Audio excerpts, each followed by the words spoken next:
Halo guys, balik lagi dalam channel gua. Guys, untuk video gua hari ini, gua akan membahas tentang kasus pembunuhan yang dilakukan oleh seorang oknum TNI di Balikpapan. Naasnya, yang menjadi korban adalah seorang guru sekolah dasar. Sang guru ditemukan hanya tersisa tulang belulang saja. Bagaimana kisah ini bisa terjadi? Yuk, mari kita simak videonya.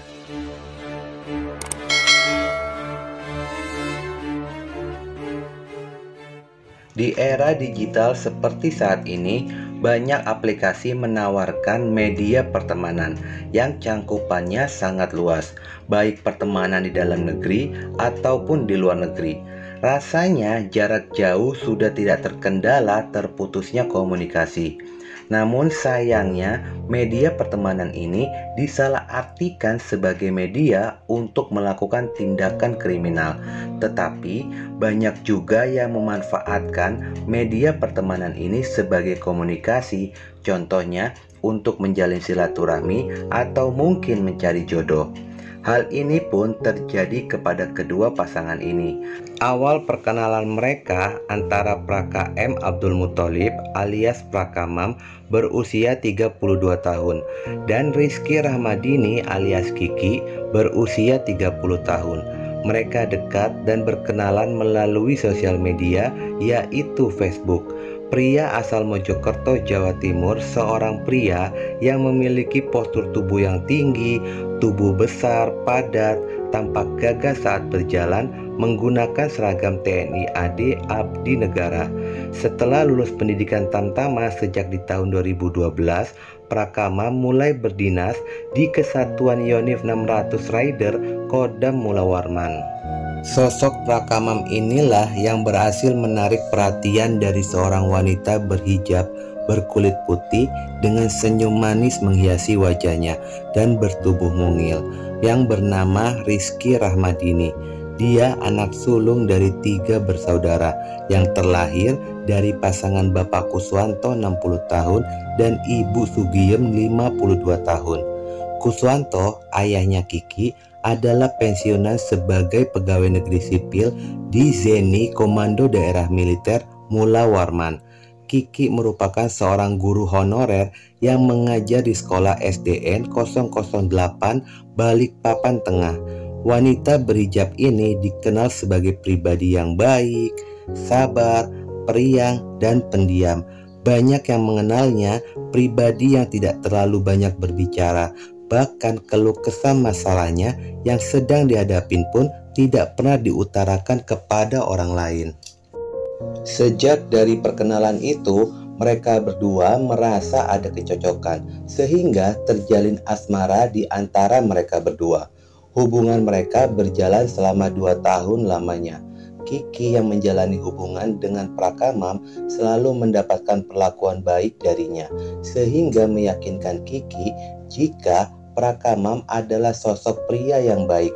Kiki pun mengenalkannya kepada keluarga besarnya. Ayah Kiki pun menilai saat mengenal pribadi Prakamam, dia adalah sosok pria yang baik, sopan, dan menghormati orang tua. Terlihat ketika awal pertemuan itu, Prakamam mencium tangan kedua orang tuanya Kiki. Penilaian baik dari kedua orang tuanya menambah erat hubungan mereka, hingga akhirnya Prakamam mengutarakan niatnya untuk menikahi Kiki. Niat baiknya itu pun disambut baik oleh Kiki dan keluarga besarnya.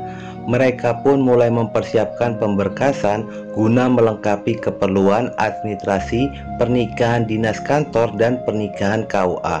Sudah terbayang di dalam benaknya Kiki akan menjadi ibu persit dengan pakaian hijau bersanding dengan pria pakaian loreng-loreng, pakaian dinas tentara Indonesia, dan tinggal di rumah dinas asrama Batalion Infanteri Rider menanti suami pulang saat lepas dinas. Namun indahnya dan kebahagiaan pernikahan itu sontak berubah menjadi kesedihan. Ketika itu, Prakama memberitahu jika pernikahannya dengan Kiki tidak disetujui oleh orang tuanya Prakamam di Jawa. Alasannya karena mereka berbeda suku. Orang tuanya menginginkan jika anaknya menikah dengan wanita Jawa, dan orang tuanya pun sudah memiliki calon yang akan dijodohkan untuk Prakamam. Ditambah lagi, dia pun beralasan jika dia ingin melanjutkan sekolah Bintara Angkatan Darat, dan dua alasan itu menguatkan jika pernikahan itu pun harus ditunda dan dibatalkan. Kiki yang mendengarkan itu seakan-akan hancur kebahagiaannya dan impiannya menjadi seorang ibu Persit. Pada awalnya kabar ini disimpan rapat-rapat dari keluarganya. Mungkin saat itu Kiki tidak mau melihat kedua orang tuanya bersedih. Namun walaupun cerita itu dapat dirahasiakan oleh Kiki, tetapi kesedihan hatinya yang dirasakan tidak bisa ditutupi. Memang mulut tak berbicara, namun raut wajah dan keceriaannya tampak terlihat jelas. Ayahnya yang selaku cinta pertamanya anak perempuan sangat peka melihat perubahan sifat anaknya itu sejak bulan Februari di tahun 2021. Perlahan-lahan Kuswanto mencoba untuk bertanya kepada Kiki apa yang terjadi. Awalnya Kiki selalu menghindar dan memperlihatkan seolah-olah tidak terjadi apa-apa. Namun akhirnya pada tanggal 25 Februari 2021, kesedihan yang terpendam di hatinya meluaplah. Kiki pun bercerita jika dia ditolak oleh calon mertuanya dikarenakan berbeda suku. Orang tua Prakamam tidak ingin memiliki mantu dari luar pulau.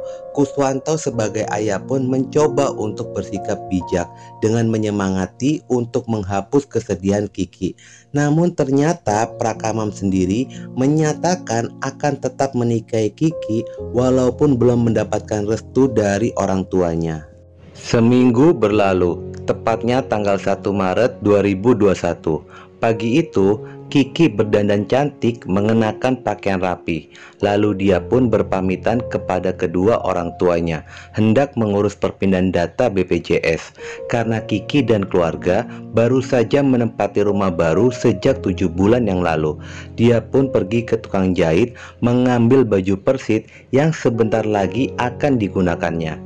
Setelah urusannya selesai, di hari itu Prakamam mengajak untuk melihat pemandangan di perbukitan sambil membicarakan pernikahan mereka. Ajakan itu pun disambut oleh Kiki. Mereka pun berboncengan menuju jalan proklamasi. Setibanya di jalan itu, mereka pun masuk ke arah hutan kurang lebih 200 meter dari bibir jalan, bahkan sampai menuruni jurang sedalam 100 meter. Rangkulan mesra tangan Prakamam di pundak Kiki sambil berbincang-bincang. Saat itulah rangkulan mesra itu berubah menjadi rangkulan maut. Prakamam memiting leher Kiki. Tubuh besar dengan tangan yang terbiasa mengokang senjata mengaitkan erat ke leher Kiki. Di tengah Kiki berusaha berontak, Prakamam sempat berbisik ke telinga Kiki, "Saya sudah lama kesal sama kamu." Diiringi menguatnya pitingan itu, Kiki pun kehabisan nafas dan tewas. Prakamam lalu mengecek nadi dan jantungnya Kiki, lalu mengambil pisau dan diirisnya urat nadi tangan kanan dan kirinya Kiki, lalu menyimpannya di balik semak-semak dan meninggalkannya. Pada sisi lainnya, ayahnya pun merasa curiga hingga malam Kiki tidak pulang dan gak ada kabar. Bahkan ponselnya pun tidak aktif. Kuswanto mencoba untuk menghubungi Prakamam, namun tidak ada respon. Hingga keesokan harinya pada tanggal 2 Maret 2021, Prakamam baru merespon dan diminta untuk datang ke rumahnya Kiki, dikarenakan Kiki tidak pulang ke rumah. Pada jam 17.00, Prakamam datang ke rumah Kiki dengan mengatakan jika terakhir mereka bertemu ketika sedang mengambil seragam Persit. Prakamam bersama dengan keluarga Kiki ikut membantu pencarian Kiki. Usaha pencarian itu pun gagal, Kiki tidak berhasil ditemukan. Akhirnya pihak keluarga pun melaporkannya kepada pihak kepolisian dan polisi militer. mengenai hilangnya Kiki. Namun di tengah proses pencarian itu selama 2 minggu berlalu, Prakamam kembali ke lokasi itu. Tubuh Kiki yang sudah mengering, lalu dia lucuti semua pakaiannya Kiki dan mengelupas kulit yang tersisa di tubuhnya Kiki hingga hanya menyisakan tulang belulangnya saja, dan kepalanya Kiki dibuang ke arah tebing, lalu dia pun pergi kembali. Setelah 43 hari hilangnya Kiki, tepatnya hari Jumat tanggal 9 April 2021, Kuswanto mendapatkan telepon jika Prakamam sedang diperiksa di polisi militer. Dan 3 hari berikutnya, pada hari Senin tanggal 12 April 2021, Kuswanto kembali mendapatkan kabar jika anaknya sudah ditemukan. Namun bukan bahagia yang datang, Kiki pulang dalam kondisi tulang belulang. Gak terbayang gimana kemarahannya, seakan-akan ingin meluap ketika mengetahui anaknya dibunuh oleh Prakamam, pacarnya sendiri, dan ikut melakukan pencarian. Tulang belulang Kiki dibawa ke Rumah Sakit Kanujoso Jatiwibowo untuk diotopsi.